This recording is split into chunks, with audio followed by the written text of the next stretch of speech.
Welcome to Language During Mealtime. Certified speech-language pathologist and children's book author Becca Eisenberg brings you creative professionals from the language learning and children's education field. With these ideas, parents can help their children with special needs improve language and reading abilities. Hi, my name is Becca Eisenberg. Welcome to my podcast, Language During Mealtime, episode number 14. Today, I'll be interviewing Ronda Wojcicki, speech-language pathologist and children's book author of the book Speech Class Rules. Speech Class Rules was created with the vision of educating everyone about speech therapy. This book can be used to introduce the concept of therapy to children recently diagnosed and also provide a story and characters that children who are already in speech can relate to. It can also help parents, educators, and children who are not in speech understand what speech and language disorders are all about. This story lends insight into the semantic, syntactic, phonological, pragmatic, fluency, and voice disorders that affect approximately 10% of all children in the United States. I also want to tell you that Ronda also recently produced a course through Northern Speech Services, and she's been practicing for almost 19 years. So I'm going to have a link in the podcast to that course from Northern Speech Services. And I just want to welcome you today, Ronda. Thank you for being here. Thanks so much for having me. I love your website and I love what you're doing with Language During Mealtime. Oh, thank you. Thank you. So I'm going to start off just with the question about what inspired you to write this book. Sure. When I was in grad school, I'm sure I wasn't the only one, I started looking around for a book that I could introduce the kids to in speech clinic. And, I figured there was a book like this for going to the doctor, for going to the dentist, for the first day of school. And I was really surprised that I couldn't find anything. So I kind of joked about it with my advisor and my friends, but I was really looking for a book and eventually exhausted my search and realized there was no book about speech therapy for children. So like many people you've interviewed and, same way many things come about, I decided, okay, it doesn't exist, so I'm going to do it. That's awesome. I mean, I totally understand just being a speech pathologist myself, being in clinic. And it's also one of those things too that kids just might not understand. And I think it's a great way to introduce and a really positive way to introduce speech therapy because a lot of kids really don't understand why they're going to be starting speech. Absolutely. And in my first clinical placements, when I did my school placements, I was very aware of that, the other kids staring, wondering who is that lady tapping on the window? Why is she taking so-and-so away? That was near and dear to my heart as well. Not only having a story for the children who were going to speech, but also have a story that could educate everyone in the public schools about what is this all about? And also for parents, too, because a lot of parents don't understand that terminology. And what I loved about your book was that you kind of went across the span. You had that speech group and you took some terminology could be intimidating for some people because they don't understand it. And you kind of simplified it. So I think for a parent who's reading it to their child, for them to know words like articulation and stuttering, I think are just good words to know. Just say during IEP meetings or if they're talking to the speech therapist, I think that it's really important to know those terms. So that kind of goes into my next question. For parents, let's say you have a parent, their child is starting speech services. What kind of tips would you give them? So one thing I always say to parents is, I think, especially for young kids who may be apprehensive about starting speech, is it's always a great thing to introduce the child to the speech therapist before therapy begins. And obviously this is a little easier in private therapy, but in the school setting, it really isn't that hard to arrange, even for the classroom teacher, to introduce the child in the hallway. But that's something that doesn't happen a lot. But when I've seen it happen, I think it is effective. And then in general, I would say, as with anything, talk about it with your child. And again, this was one of the reasons I wrote this book, to show kids, this is speech therapy. This is what you do here. And, it's okay if you're nervous. It's okay if you have questions, but it's tons of fun and you're going to love it, and that's kind of the intro for them. Yeah, and I think it also, what I love about your book is that it really represents speech in a public school, because I've, in public schools all the time, and the speech class rules on the wall, and being in a small group, and kind of the activities. I mean, as much as things have, let's say, changed within the past 10, 12 years, because the book was published in 2007, right, is that it's kind of timeless, because when you go to speech, yeah, we have like some activities on iPads and stuff like that. But in general, the terminology is the same. And our goals are very similar. We're still working on sequencing. We're still working on articulation, depending on the child and their diagnosis and any sort of speech and language delay or deficit. But what I love about it is that it really, no matter how much time passes, I think it's sort of timeless. Because, I really agree with you. Yeah.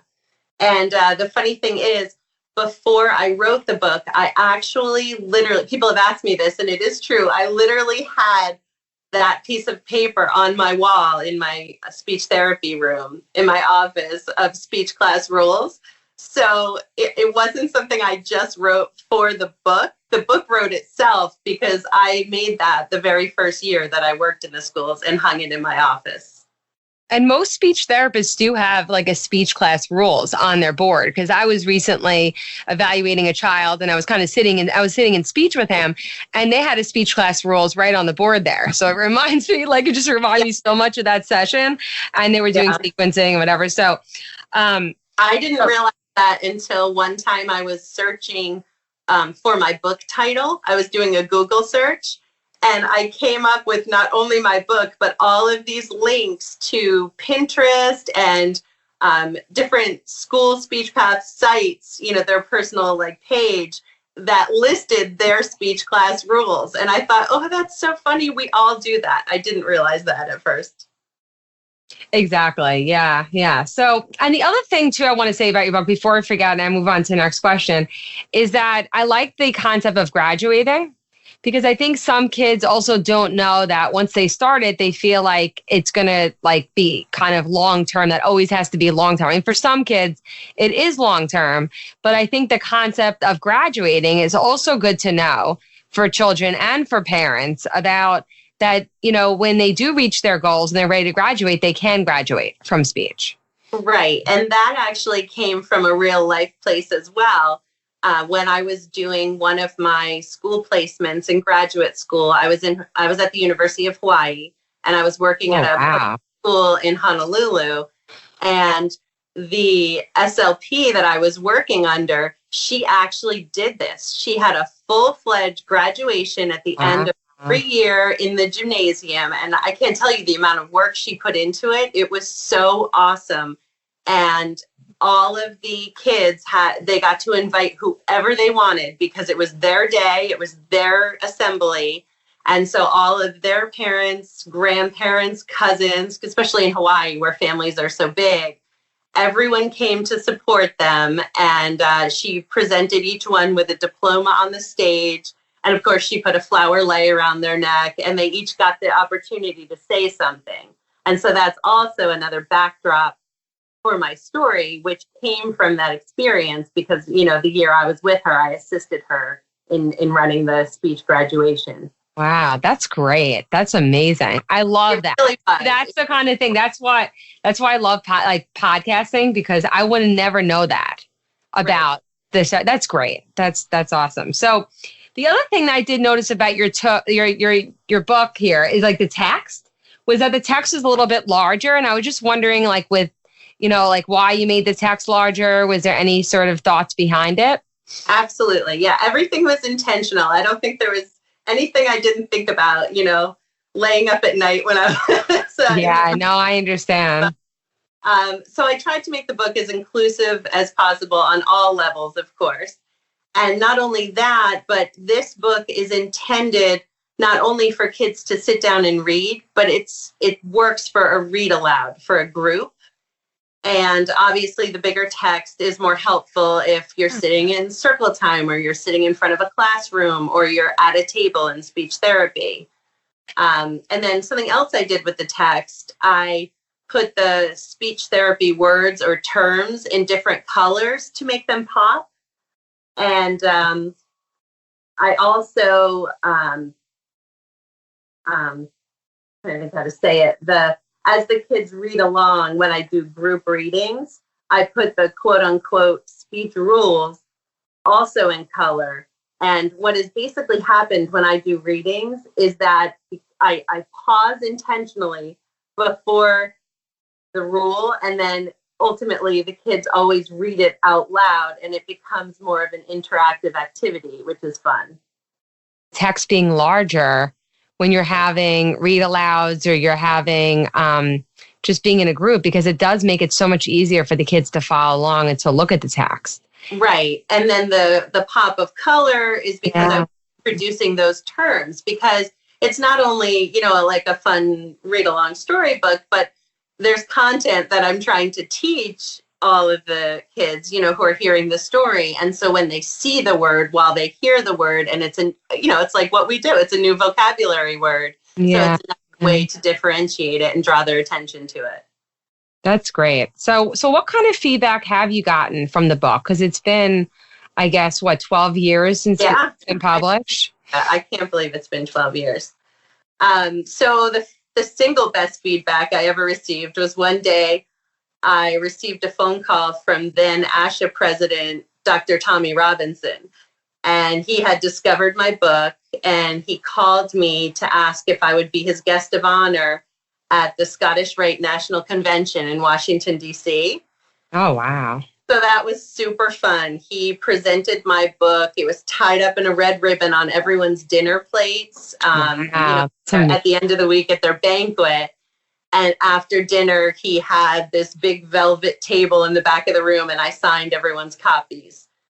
So that was my super fun experience there. But beyond that, I've received notes and letters from students after doing school readings, and I love those. I've saved them all, and they range from, thank you for teaching the other kids what speech is because I go to speech, all the way to I'm going to be a speech therapist when I grow up, so that's fun.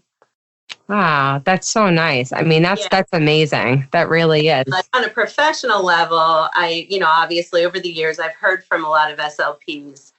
And I think my favorite feedback I've gotten from them is I passed your book around the teacher's room because, I was able to educate the entire staff what speech language impairments actually are. The teachers thought I only worked on the S sound all these years, things like that. Exactly. But that's, I think, a big misconception with speech is that people they always assume it's just speech. And like with me, I work with children and adults who are pretty much like complex communication needs. So they don't even, some of my clients, some of my kids and my adults don't have any speech at all or minimal speech. And so I had written a whole article about why we need speech therapy for kids who are nonverbal, because we need to get them to be able to communicate. So, and that was, I think, we know as speech pathologists that we could work on speech and language and, pragmatics. But I think a lot of people have a misconception that it's just speech. That it just means because when I say I'm a speech pathologist, they're like, oh, so you work on sounds like S and R. And I'm like, no, actually, I don't work on sounds at all. Not much, what I'm doing, but it's right. And that's why I created the speech group that I did in my book, because one child in the group represents each type of impairment that I work with. I love that part. And I loved how the character in the story helped the other kids in the group as well. Like for the girl who had, trouble having conversation. And then she was, talking to the other girl that would help. And there was just so many great things embedded in the story. And I just love the terminology, because I think for kids, once they have like the terminology, they can understand it a little bit better. Absolutely. And that was really important to me. At the beginning of this whole process, I had actually talked to a few publishers, and one of them, the feedback they gave me was that they thought the words I were using were too big and they didn't think they belonged in a picture book and they wanted to change them. And as a speech pathologist, I was so offended because I felt like they wanted to dumb it down. And I just said to my husband, they're missing the whole point. I was furious by the end of the conversation. I said, you know what? I am going to figure out how to publish a book, and I'm going to do this myself because I'm not going to put my name on something and give, it scared me that a publisher would take the book and change it, and then it wouldn't accomplish the entire purpose that I set out for. So I kind of took a step back at that point, and I took a year to figure out how to publish a book. And then I went forward and made the book. Right. And as somebody, as an author who's self-published books, like I really understand that because, it's like, it's your work.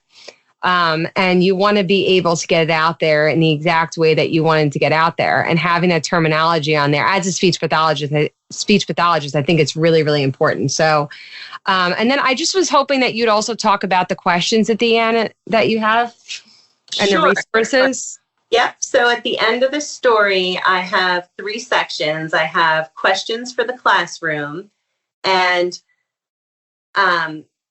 to back up a little. So last year I was approached by Northern Speech Services and asked to write a course, and it ended up being called Perceptions of Children in Speech Therapy. And it took a look at how peers, teachers, parents, administrators all view kids in speech therapy. And then I went on to find, what does research say about how can we create a better experience and environment for our students in speech?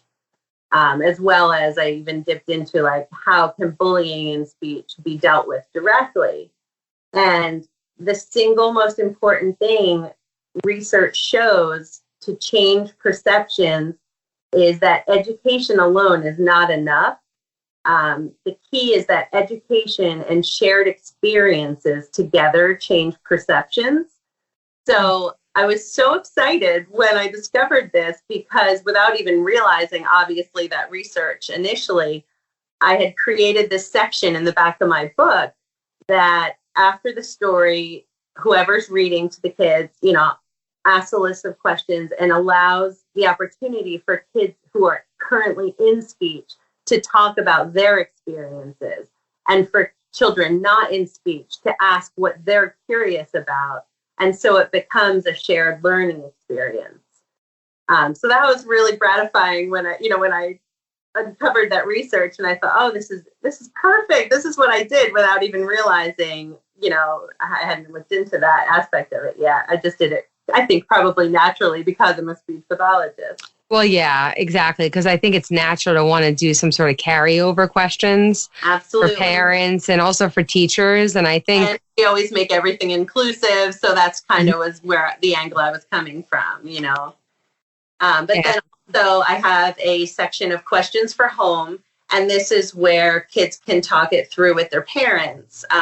Because, doing something new is sometimes scary. And so I presented the opportunity where kids could ask their parents questions and discuss where they were going, what they were doing, that type of thing, just to ease their anxiety and, kind of raise their comfort level about doing something new and different. And then finally, I just have on the last page is a note to parents with some general information about speech language impairments and where to go if they have concerns. And my intention there was my book is in a lot of public libraries. So if a parent is encountering this book by themselves without teachers, speech paths, resources around them, at least, it'll point them in the right direction to find us. Yeah, I think it's just such an important book, especially, because this can be released, this podcast, over the summer. And for any of those parents whose child is starting speech in the fall, I think it's a great book to read even over the summer to get them prepared for it, and also take a look at some of those questions and the resources that you have. Because I also know you have a really active Facebook page that you also share resources as well. I do. I share resources. I share ideas for parents. I also, on the first Friday of every month, I post a recommended read, and I just pick out, like you, I'm obsessed with children's books. And we've all had books where we thought, that could have been better. And then we've had books in therapy where, you just get excited about like, oh, we can do this follow-up activity. This is great for WH questions. I could do a million things and go a million different ways with this book. So when I find books like that I get excited about, I recommend them to parents and speech language pathologists on my Facebook page so that they can either use them at home or use them, in speech therapy. And just one more question I want to ask you while we're kind of just talking about this topic is that what would you say to parents if a child, let's say, had started speech and they're kind of resisting going to speech because they don't want to, whatever it is, like if it's a certain time or maybe the group or whatever, what kind of advice would you give to parents to help encourage your child to, obviously, if they're mandated to keep returning to speech. But I mean, sometimes I feel like that comes up and a lot of parents don't know what to do. So do you have any good suggestions for that situation? Well, I think that first and foremost, the parents being positive about it is helpful. I think you would agree with that from experience. Yeah. If a parent is on board, that sets us up, for more success right off the bat. Also, I think it's important that parents reinforce whatever it is we're doing, because then it just becomes part of their routine. It doesn't, it isn't this isolated thing. Obviously, consistency and repetition, we're all proponents of that. So even if for 10 minutes a day, you're reinforcing what we're doing in speech, I think that's going to make the transition go much more smoothly.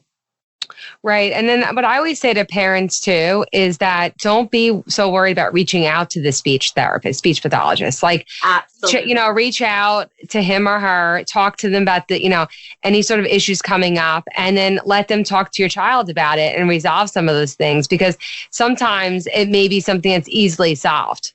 Sure. So, I think sometimes parents hesitate to get in touch. Right. Because they feel like they're intruding or something.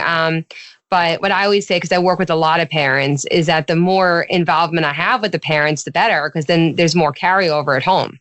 Sure. And obviously I'm coming from the same place, because this is like my whole mission here is overall communication for everyone involved. If you're communicating with the parent, obviously things are going to be set up to go smoother for therapy, but also just educating the staff at the school, the teachers, the administrators, so they understand what speech therapy is.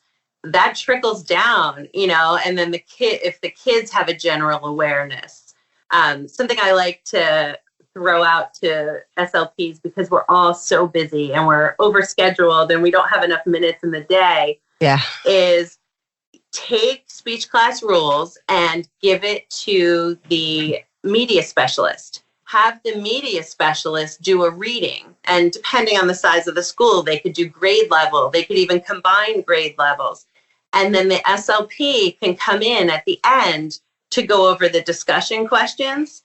And now, bam, in 20 minutes, first of all of the kids and teachers know who the speech pathologist is, number one. They're familiar with you, and that's a big deal for kids.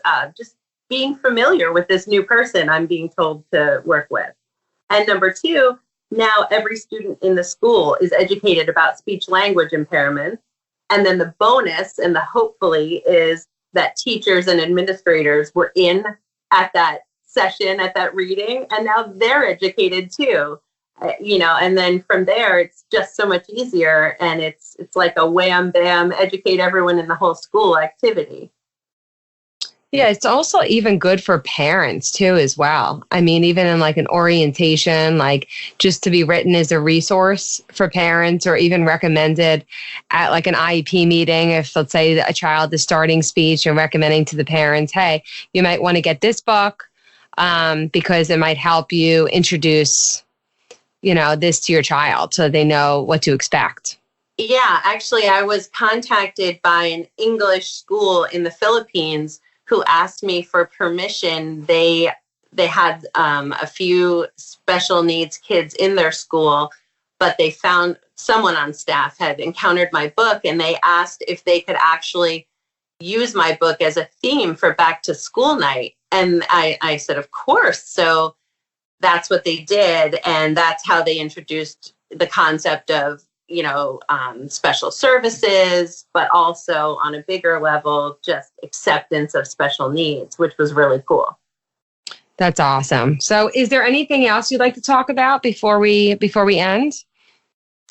The only other thing I would say to any speech language pathologist listening is that, this is obviously a multi-purpose tool, but I really wrote it with them in mind so that, the book really works as a lesson plan for the first therapy session for every child.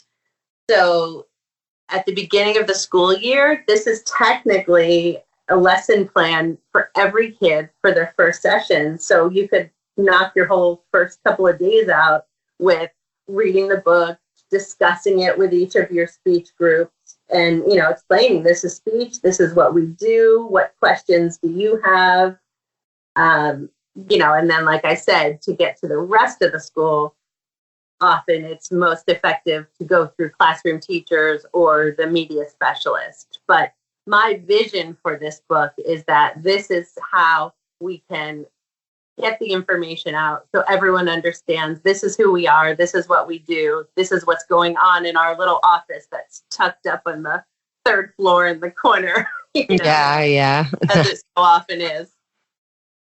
All right, that sounds great. Well, thank you so much for being here today and just having the conversation. I think it's going to be really helpful for a lot of different people. Absolutely. And the Speech Class Rules is available on Amazon as well as through Northern Speech Services. They have a catalog and a website. Okay, great. So thank you for listening today. Listen and learn with us at Language During Mealtime.